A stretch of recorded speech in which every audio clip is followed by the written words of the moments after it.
vida se revestirá do seu poder, rompendo em fé.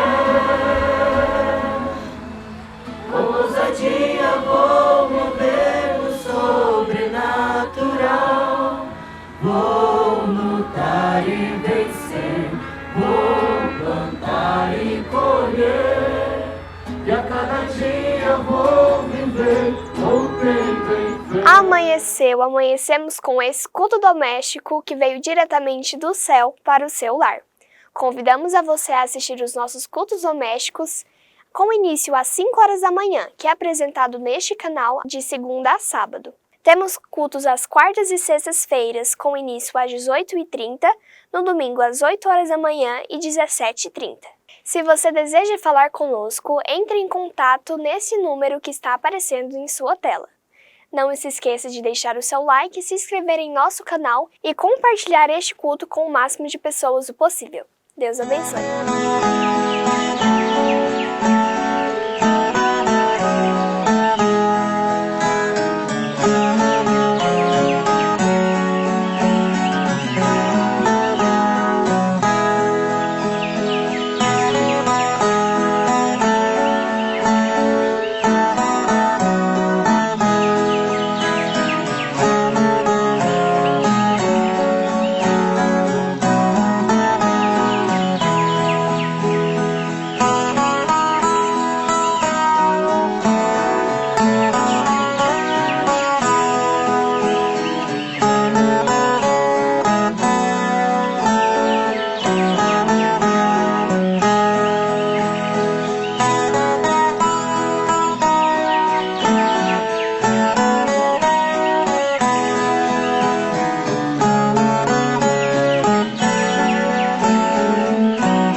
Chegamos pela fé, mais um dia, mais uma grande e maravilhosa oportunidade.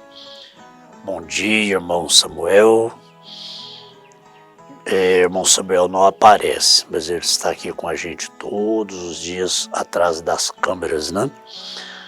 Deus abençoe o irmão Samuel, irmã Laiane, sua esposa, Yuri, seu filhinho. Sua família seja abençoada e recompensada por este trabalho tão amoroso que o irmão dedica aqui. Deus abençoe toda a sua família, a família da irmã Elane. Toda a família seja ricamente abençoada. Bom dia a todos os nossos irmãos. Bom dia, boa tarde, boa noite. Nossos irmãos aqui nesse grande, imenso país continental, né? E também em outros lugares, né? Fora do Brasil, que nos acompanham sempre, e forma-se, portanto, uma grande unidade entre nós nesta manhã, neste dia, nesta noite. Estamos juntos, unidos mesmo no verdadeiro companheirismo divino, companheirismo do Espírito Santo, de mentes semelhantes. Compadecei-vos de mim, amigos meus. Compadecei-vos de mim, porque a mão de Deus me tocou. Porque me perseguis assim como Deus, e da minha carne vos não fartais? Quem me dera agora que as minhas palavras se escrevessem, quem me dera que se gravassem num livro, e que com pena de ferro e com chumbo para sempre fossem esculpidas na rocha. Porque eu sei que meu Redentor vive e que por fim se levantará sobre a terra. E depois de consumida a minha pele, ainda em minha carne verei a Deus. Vê-lo-ei por mim mesmo, e os meus olhos e não os outros, e não outros o verão. Por isso os meus rios consomem dentro de mim. Jó expressou essas palavras, escapou essas palavras. E ele desejou que essas palavras fossem escritas num livro. Ele não sabia que essas palavras estariam escritas no livro bendito a Bíblia Sagrada. Ele não sabia disso. Mas suas palavras foram escritas em algum lugar, em alguma coisa, e vieram a fazer parte deste livro, o livro mais vendido no mundo, o livro mais lido no mundo todo, a Bíblia Sagrada, a Palavra de Deus. Dias atrás eu falei com a igreja: lavem suas mãos antes de pegar na Bíblia para ler, antes de pegar a Bíblia para ler. Pega a Bíblia com mão suja, não. Higieniza suas mãos, higieniza também a sua mente, para ler esse livro bendito. Jó desejou. Eu nem sabia que existia uma Bíblia no futuro,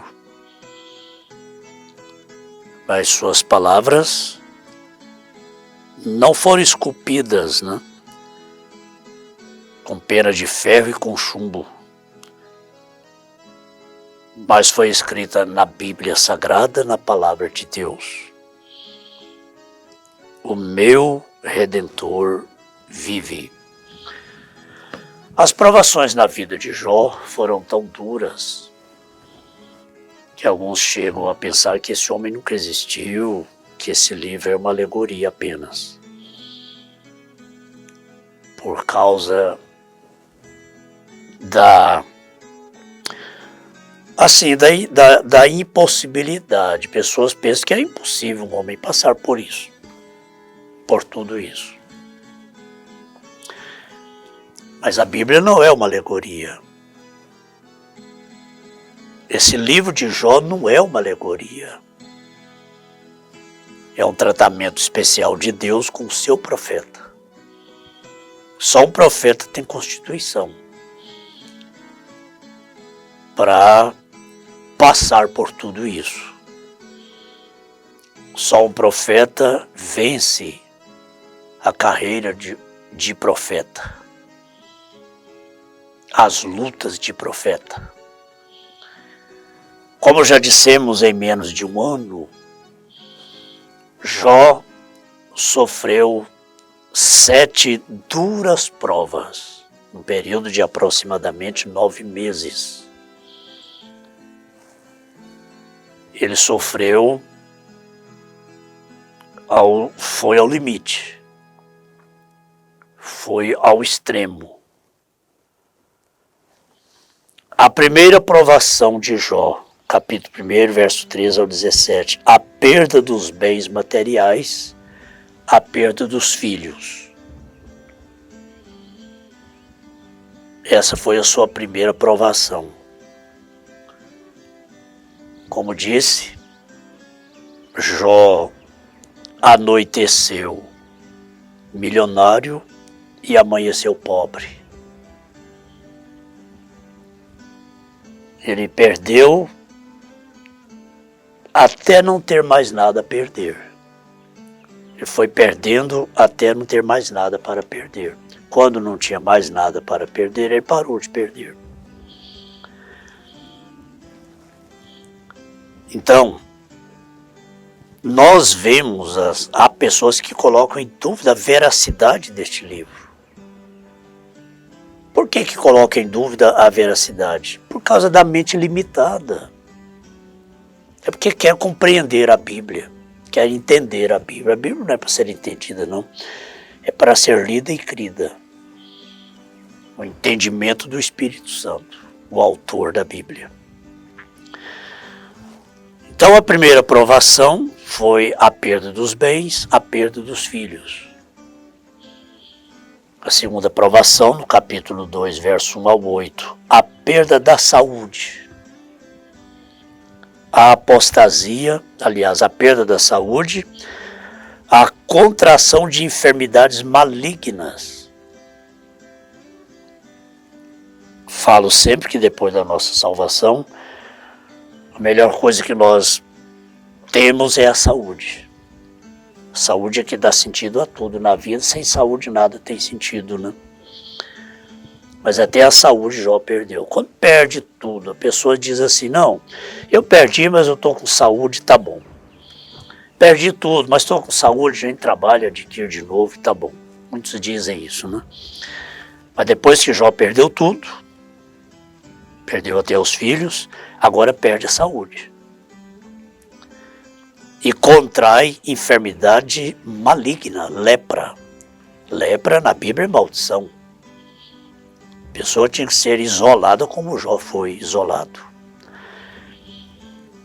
Enfermidade maligna.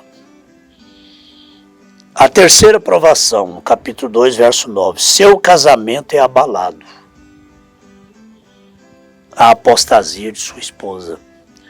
Viviam todos ali numa casa, com seus 10 filhos. E eu disse que esses filhos, não aparece o nome deles na Bíblia. E nem das 3 filhas. Os nomes que aparecem na Bíblia das 3 filhas não são essas aqui. São aquelas que Deus deu depois para Jó, né? Restituiu a Jó os seus filhos. Aí aparece o nome delas, né? Nós vamos chegar lá. Então, de repente, desmoronou, né? O casamento foi abalado, a esposa caiu em apostasia e aconselhou a seu marido que amaldiçoasse a Deus e morresse. O que falta para você agora, Jó, é isso. Amaldiçoe esse Deus e morra. Morra. Viver para quê mais? Para que viver? Que sentido tem a vida? Que sentido tem crer em Deus? Que sentido tem ir na igreja? Que sentido tem ser um cristão?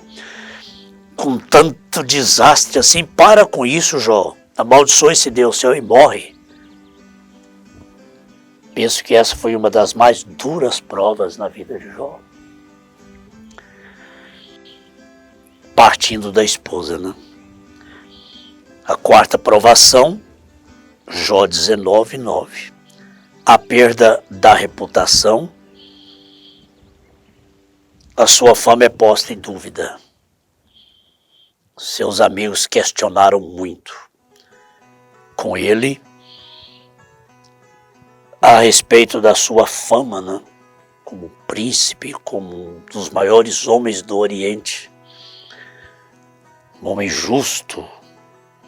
Mas ele perdeu a sua reputação.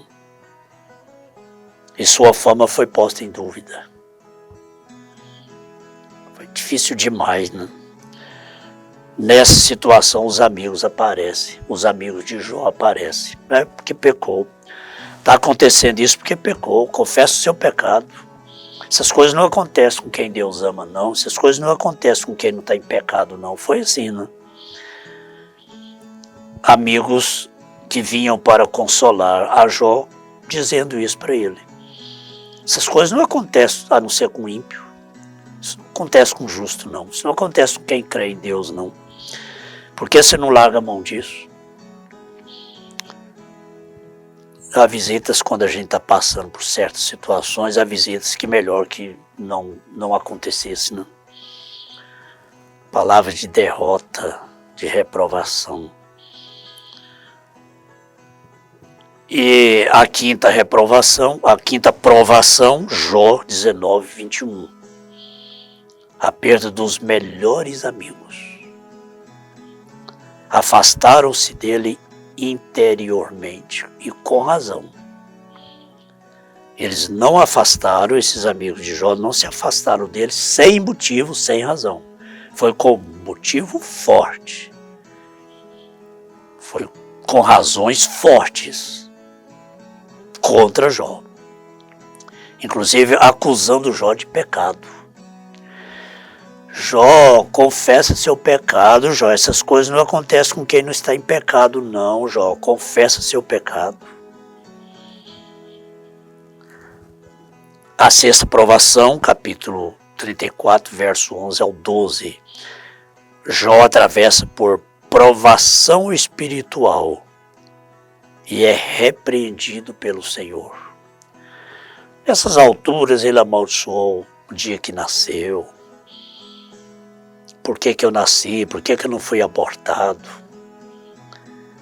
E por fim ele próprio sofre uma provação espiritual. Assim como que Deus me deixou, Deus me abandonou, Deus não se importa comigo mais, estou excluído. Jó passou por isso, mas ele foi repreendido pelo Senhor.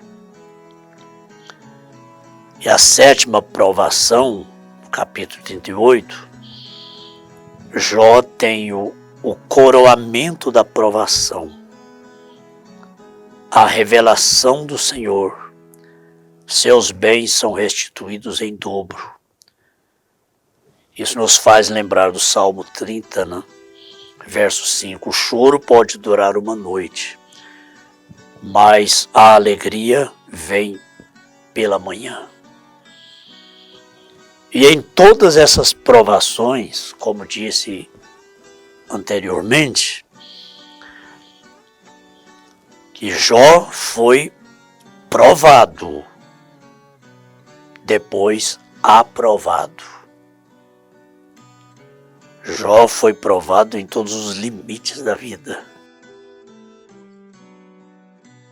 Como se fala muito hoje, né? Agora eu cheguei ao limite. Agora é o limite, não tem jeito mais. Jó passou por isso. Mas depois de todas estas provações, veio a aprovação de Deus. Agora, que palavras, meu Deus, que palavras maravilhosas. O versículo 18, ele diz assim, dentro daquela prova espiritual que estava passando, né? Nunca maldizendo, nunca atribuindo a Deus culpa alguma. Mas ele disse assim, os meus domésticos e as minhas servas me reputaram como um estranho. Vim a ser um estrangeiro aos seus olhos. Chamei a meu criado e ele não me respondeu. Meu Deus, que tristeza, hein? Um príncipe, um homem famoso que tinha gente para tudo ao seu redor, para tudo, tudo, tudo. Quem sabe até para usar um leque ali, né, um abanando. Tinha tudo, tudo, tudo, tudo. Servos para tudo, para servir tudo na hora. De repente, os meus parentes me deixaram, os meus conhecidos se esqueceram de mim. Os meus domésticos e as minhas servas me reputaram como estranho. Vim a ser um estrangeiro aos seus olhos, agora não tem nem quem me traga um copo d'água. Chamei a meu criado e ele me não respondeu. Cheguei a suplicar com a minha boca. O meu bafo se fez estranho à minha mulher. E a minha súplica aos filhos do meu corpo. Claro, isolado, leproso, isolado lá no fundo do quintal, quem sabe, quer dizer, nem podia nem escovar, né? Um banho, nada, isolado. O meu bafo se fez estranho à minha mulher. Meu hálito, né, se fez estranho. Até os rapazes me desprezam e levantando-me eu falam contra mim. E levantando-me eu falam contra mim. Tudo contra mim. Todos os homens do meu secreto conselho me abominam. E até os que eu amava se tornaram contra mim. Que tristeza, meu Deus. Não tinha ninguém para trazer uma palavra de conforto, né? Os amigos estavam dizendo, confessa seu pecado, rapaz, você está amaldiçoado. Confessa seu pecado. E escapei só com a pele dos meus dentes. Que coisa, hein? Aí ele suplica, compadecei-vos de mim, amigos meus. Pelo menos pare de me acusar, né?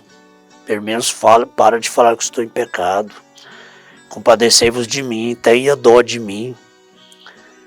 Tenha compaixão de mim, porque a mão de Deus me tocou. Por que me persegues assim como Deus, e da minha carne vos não fartais? Luta espiritual. Agora, quem me dera agora que as minhas palavras se escrevessem. Ele sabia que Deus estava permitindo ele passar por aquilo. Por isso que ele disse assim: já basta, Deus está permitindo eu passar por isso, ele não acrescenta mais dor a mim não. Mas depois disso ele diz assim: agora, quem me dera agora que as minhas palavras se escrevessem, o que eu vou falar agora. Quem me dera, o que eu vou falar agora, quem me dera fosse escrito num livro, gravadas num livro. E que com pena de ferro e com chumbo para sempre fossem esculpidas na rocha. O que eu falei até agora, minha luta espiritual, Deus permitindo, Deus me provando, Deus permitindo, eu não estou em pecado não. Mas agora o que eu vou falar, quem me dera fosse esculpidas que com pena de ferro e com chumbo para sempre fossem esculpidas na rocha. O que eu vou falar agora, oxalá nunca mais fosse esquecido. Agora ele começa a falar: porque eu sei que o meu Redentor vive. Quem é o Redentor? Quem é o único Redentor? Jesus. Olha o que sai da boca do profeta: o meu Redentor vive, e que por fim se levantará sobre a terra. E depois de consumida a minha pele, ainda em minha carne verei a Deus. Vê-lo-ei por mim mesmo, e os meus olhos, e não outros, o verão, e por isso os meus rins se consomem dentro de mim.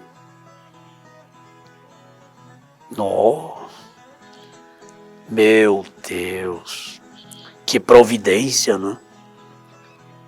Ele desejou, ele estava ali, seus amigos estavam ao seu redor ali, quem sabe escrevendo as coisas que ele falava, né?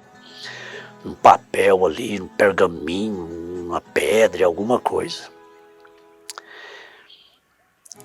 Ele desejou que fossem esculpidas com letra de chumbo e de ferro para sempre. E realmente essas memoráveis palavras estão aqui nesse livro bendito. Para sempre, enquanto houver gerações, enquanto houver mundo, essas palavras estarão sendo lembradas por todos os filhos de Deus. E depois, na eternidade, o meu Redentor vive. O profeta profetizando: o meu Redentor vive. Os meus olhos o verão, e o viram de fato. Os olhos de Jó viram o Redentor. Viram Jesus. Porque na ressurreição, todos os santos do Velho Testamento vieram com ele na ressurreição. Ele viu o Redentor, ele viu Jesus.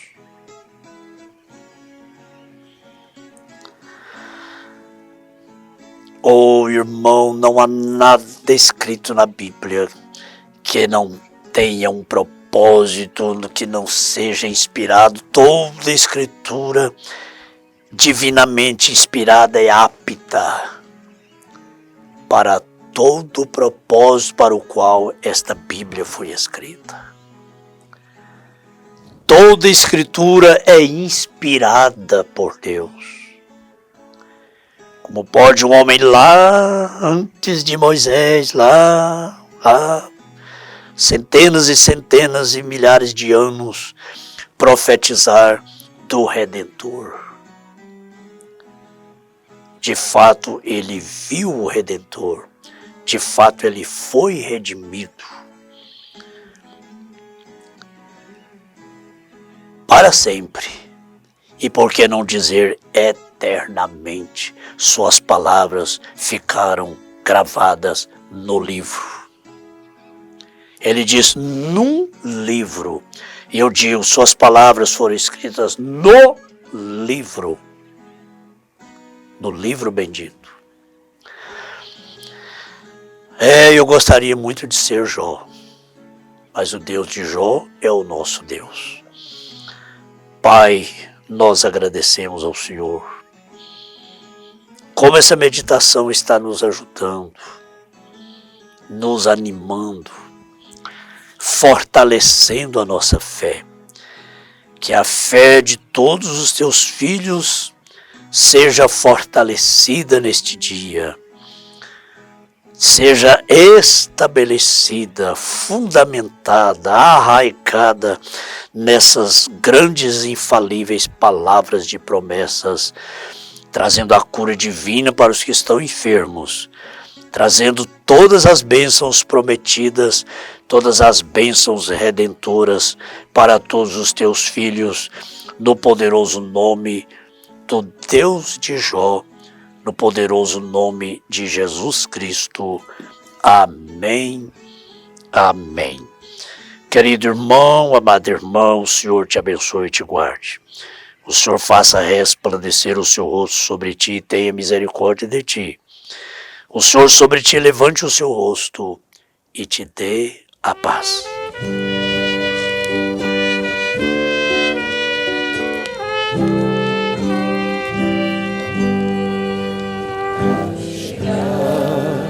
Bem mais perto de Deus.